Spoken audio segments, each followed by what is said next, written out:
네, 안녕하세요 여러분. 네, 오늘 이 시간에 여러분과 함께 특허 고객번호 부여 신청서 작성에 대해서 같이 한번 알아보고자 합니다. 여러분, 특허 고객번호 부여 신청서를 작성하고 나서 좀 일주일이나 2주일 정도 시간이 지나면 여러분들은 내 특허 고객번호를 받게 되고요. 내 특허 고객번호 가지고서 여러분들은 특허라든가 실용신안이라든가 디자인이라든가 상표권 같은 것들을 여러분들이 출원을 직접 할 수 있게 되는 인증 번호라고 생각해 주시면 됩니다. 자, 여러분 같이 한번 알아볼까요?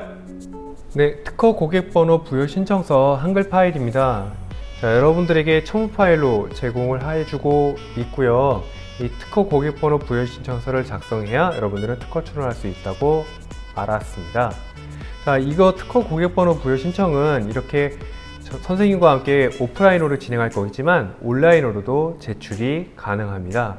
하지만 온라인을 하려면 부모님의 인증서 등이 필요하기 때문에 번거로워서 여러분과 함께 이렇게 오프라인으로 진행하고자 합니다. 여기에 제출인과 법정 대리인이 나오는데요. 제출인 여러분이고 법정 대리인은 여러분들의 어머니, 아버지 중에 한 분을 작성해 주면 됩니다. 자, 먼저 여러분들 이름을 적어 주겠습니다. 홍길동이라고 적었고요. 밑에는 이 홍길동을 영문으로 작성을 해줍니다. 네, 홍길동이라고 작성을 했습니다.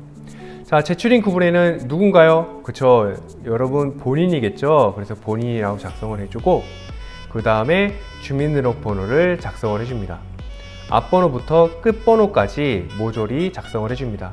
이 특허 고객번호 부여 신청서를 작성을 해서 특허 고객번호를 받으면 여러분들이 받은 이 번호는 평생 동안 사용하는 번호가 됩니다. 그 다음 여러분들이 이제 연락을 받을 수 있는 내 집전화번호를 적어야겠죠? 그 다음에 여러분들의 집 주소를 적어줍니다. 지금 여러분은 특허 고객번호 부여 신청서를 우편으로 보낼 거기 때문에 이 여러분들에 대한 이 대답이 우편으로 여러분 집으로 정확하게 날라오기 때문에 여러분들의 집 주소를 정확하게 작성해 줍니다.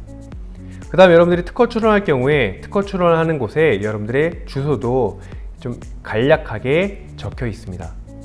정확한 내 주소를 적었다면 다음에는 전자우편 주소를 작성해 줍니다. 여러분들 이메일 주소 있죠? 이메일 주소 중에서 내가 주로 많이 사용하고 있는 이메일 주소를 적어줍니다. 그리고 긴급한 상황일 경우 여러분 휴대전화로 전화가 올 수도 있어요. 그래서 여러분의 휴대전화 번호나 아니면 어머니, 아버지의 휴대전화 번호를 작성해 줍니다. 다음으로 이제 법정대리인, 여러분 아버지나 어머니를 작성을 하게 되는데요. 대표적인 분을 작성을 해주게 됩니다. 자, 여러분들 홍길동의 아버지의 이름이 무엇인지 여러분 알고 있나요? 그 다음 홍길동 어머니의 이름은 여러분들이 알고 있나요? 자, 조선시대 때 의적으로 드높았던 가상의 인물이긴 하지만 활빌당을 이끌어 가지고 탄관오리들을 처치했던 이 홍길동의 아버지의 이름은 바로 홍상직입니다. 그래서 이 법정대리인의 아버지의 이름을 적어주게 됩니다.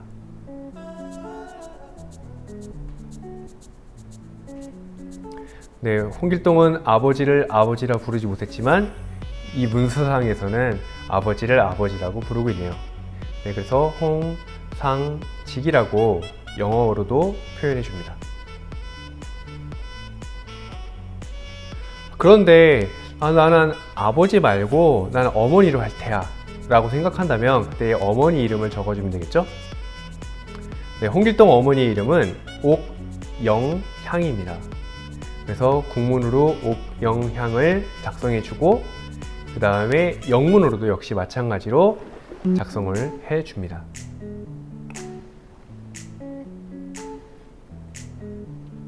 자, 여기까지 작성을 했다면 그 다음에 무엇을 해야 되냐면 법정 대리인 인감, 서명을 해야 합니다. 여기다가 이 부모님의 도장을 찍어도 되고요. 그 다음에 어머니의 사인을 요 네모칸 안에다가 작성을 해도 됩니다. 원래 이 별지 제4호 서식에는 이 법정 대리인 란이 없어요. 근데 이제 청소년들을 위한 법정 대리인 란을 작성할 수 있기 때문에 선생님이 여러분들 위해서 양식을 조금 변형해서 제공을 했습니다. 자, 그다음 그 밖의 상황이 나오는데, 여러분들이 만약 전입신고를 하게 되면 내 집 주소가 다 바뀌어 버리잖아요. 그리고 내 우편물이 나한테 제대로 오지 않을 수도 있잖아요. 그래서 앞에다가 체크를 해줍니다. 자, 체크를 해주기 위해서 여러분들 어떻게 하느냐, 여기다가 여러분들이 프린트를 인쇄해 가지고 여기다가 V 표시를 하는 방법도 있지만, 여기에서는 특수기호를 이용해서 입력할 수도 있습니다. 그리고 밑에 이제 제출인은 누굴 쓰냐, 부모님 이름을 쓰는 게 아니죠. 바로 누굴 쓰는 건가요? 바로 여러분의 이름을 작성하게 됩니다. 홍길동이라고 작성을 했죠.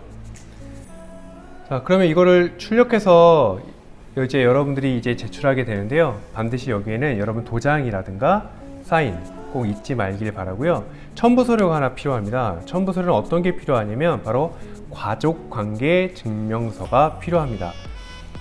여러분들이 보호자가 있기 때문에 보호자와 여러분들의 관계를 증명해 줄 수 있는 서류, 가족관계 증명서를 여러분들이 받아서 어디다 제출하게 되느냐면, 여러분들을 위해서 여기 제출처를 선생님이 작성해 두었습니다. 그래서 우편으로 보낼 때 바로 이 제출처로 여러분들이 제출해 주면 되고요. 그리고 우편 봉투 겉에는 뭐라고 쓰면 되냐면, 특허 고객번호 부여 신청서 제중이라고 하는 문구를 꼭 넣어주기 바랍니다. 자, 그럼 처음부터 다시 한번 확인해 볼까요? 지금까지 특허 고객번호 부여 신청서를 작성해 보았습니다. 그렇게 어렵지 않죠? 여러분들 이거 작성한 다음에 꼭 우체국에 가서 배송하기를 바랍니다. 그러면 한 일주일에서 2주일 정도 안에 여러분 집으로 우편물이 올 거고, 그 우편물 안에는 여러분이 평생 동안 사용할 수 있는 특허 고객번호가 바로 여러분 눈앞에 놓여질 테니까요. 그걸 가지고 다음 시간에는 이제 선생님과 특허 출원을 진행해 보도록 하겠습니다. 자, 꼭 우편 보내세요.